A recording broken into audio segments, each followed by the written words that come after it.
please allow me to introduce you to a great game. We call it mapping. All you need for this game is a pen and paper. It typically takes around 10 minutes to complete and can really help you and your family to better understand each other's gifts. So firstly, draw a cross that covers around half to 3/4 of the page. Then draw an X over the cross like so. Then add in your reference points, namely the 8 primary and secondary gifts. I'll leave it completely up to you as to whether you want to add in the colours, but I think it's a good idea. And now you've created your map. Now, on the other half of the page, write down the 3 behavioural detective questions that we've just covered. Firstly, how does my child influence? Do they get their point across in a more direct, telling way? Exclaim. Or do they take a more subtle approach by asking more questions and making suggestions? Inquire. Then to the second question, how does my child prefer to express themselves? Are they more likely to want to take action rather than spend time discussing matters first? Or do they prefer to interact and talk through things before taking any action? And last but not least, the critical time factor.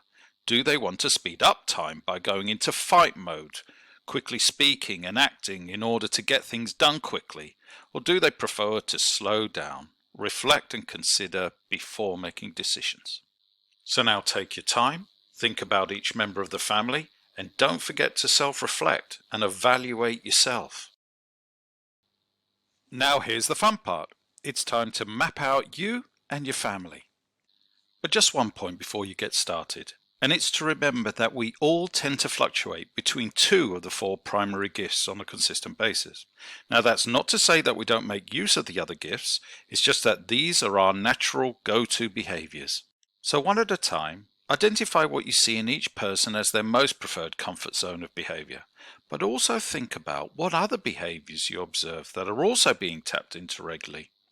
Once you're happy, simply mark that person onto the map. To illustrate how the game works, I've mapped out my own family for you. Okay, so let's start with my mother-in-law Janet, who is primarily a red initiator, but also feels comfortable tapping into the yellow of innovator. Now my son Alex. He's primarily an innovator, but frequently demonstrates direct action tendencies, that of the initiator. My daughter Natasha, she's an innovator and also a strong supporter. Then there's me.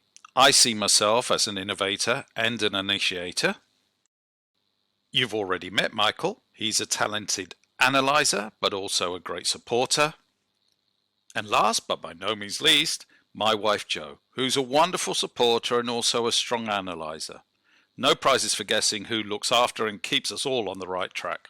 Now let's just take a moment to look at a couple of examples in a little more detail. First, my mother-in-law Janet. She's someone who's always got to be doing something. She likes to take charge and is never short of an opinion. This is clearly her in her comfort zone. However, she's also a very sociable person, has a great network of friends, and will often be organising dinner parties or outings with them. Therefore, when plotting Janet on the map, I've placed her closer to the red initiator area where she consistently demonstrates more observable behaviours than in yellow innovator, which she taps into a little less often. Now initially, you may find it challenging to decide between a person's strongest gifts. This was certainly the case for me. Let's say I felt Janet demonstrated both red and yellow behaviours in equal measures. In that case, I would place her in the orange section between the two. But one of the things I would certainly advise is to keep returning to the map again and again to adjust where you see yourself and your family. Because the more you observe, the more you'll accurately detect the behavioural comfort zones in yourself and others. And this is why becoming a behavioural detective is a skill, not a simple one-off profiling tool. Here's one more example I'd like to share with you. Natasha has a wonderfully imaginative and expressive mind. She's great fun to be around and is by no means afraid to give you her opinion. Balance that with the fact that she's always thinking of others, loves being part of a friendship group, and has a patience level that far exceeds mine. Now what's interesting is that I've always seen Natasha as more of a yellow innovator, but my wife Jo definitely saw her more as a green supporter. This is because Natasha is very strong in both gifts. It's only as Natasha has ventured into her teens and also gained greater confidence, or in other words certainty, that Joe has seen her more demonstrative side more clearly. The reason I wanted to highlight Natasha's gifts is to reinforce the message that we all have the ability to adapt our behavior over time and circumstance. Natasha's wonderful gifts also demonstrate how the complexities often found within one's own nature can cause certain internal conflict. Because she has the ability to transcend both fight and flight tendencies, sometimes Natasha will want to deal with an issue head on, whilst at other times she'll reflect and want to take time to consider before making decisions. As a result, Natasha often becomes frustrated, primarily with herself. She'll want to make decisions quickly, but there's also a part of her that tells her to slow down, to think it through. Now, as parents, understanding this as well as other complexities has really helped Joe and I to appreciate and understand the so-called inconsistencies in her behavior at times. But one thing is clear to me. As Natasha's self-esteem continues to grow, so will her ability to manage such complexities. And as you know, it's us as parents who are integral to building that self-esteem. So to the last point I want to make about mapping. It only becomes really interesting when you compare your map with the map of others. You may well find that others have a very different view. Apart from initiating what will certainly be a fun debate, it will also open the door to discuss your perceptions of each other, an extremely positive first step in finding common ground. And finding common ground is what we're going to devote the remainder of our time together on today. But first, please take a look at the following message as it helps to set the tone for what we're about to discuss.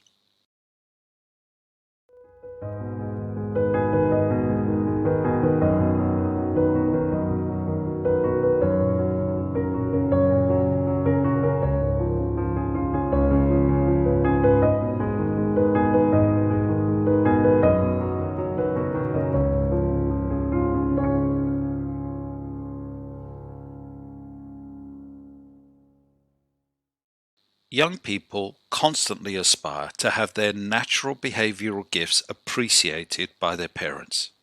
Young people also constantly aspire to have their behavioral needs accepted by their parents.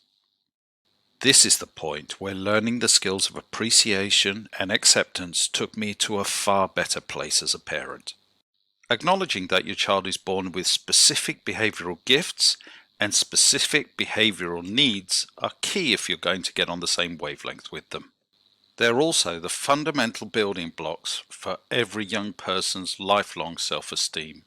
So you already know the primary gifts: support, analysis, innovation, and initiation.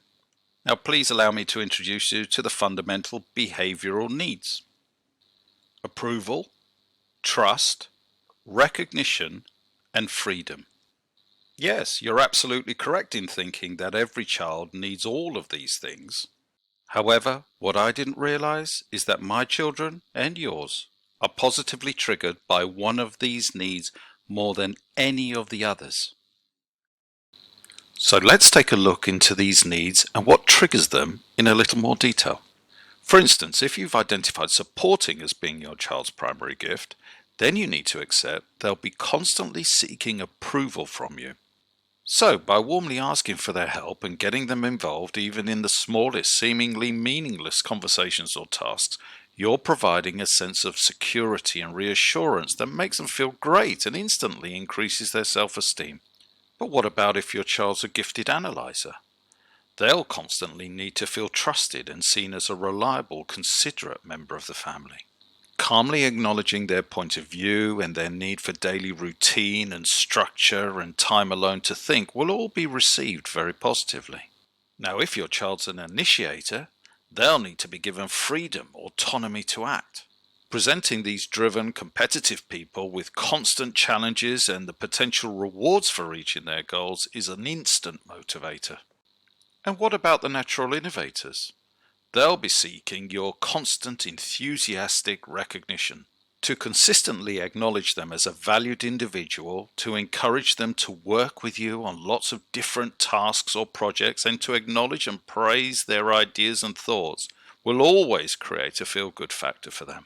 Now, of course, as parents, we'd like to think we give our children all of these things, but as I've mentioned, tailoring your parenting to specific needs will definitely appeal to specific natures.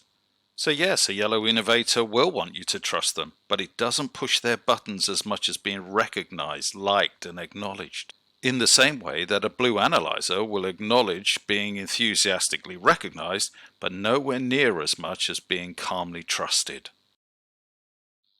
One of the biggest mistakes I used to make was to think my children should behave according to my set of behavioral rules, or in other words, to behave like me.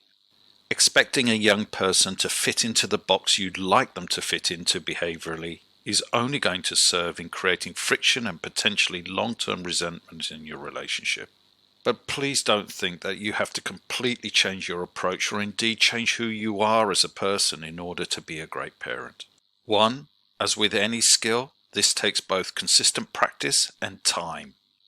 And two, using your vibe. Firstly, your versatile intelligence, how you perceive your child. And secondly, your behavioral empathy, how you communicate in ways that allow others to feel comfortable. They only require slight adjustments in your behavior. They don't require wholesale changes. So by understanding your child's natural gifts and adapting your behavior in small ways, consistently over time, you will develop even stronger relationships.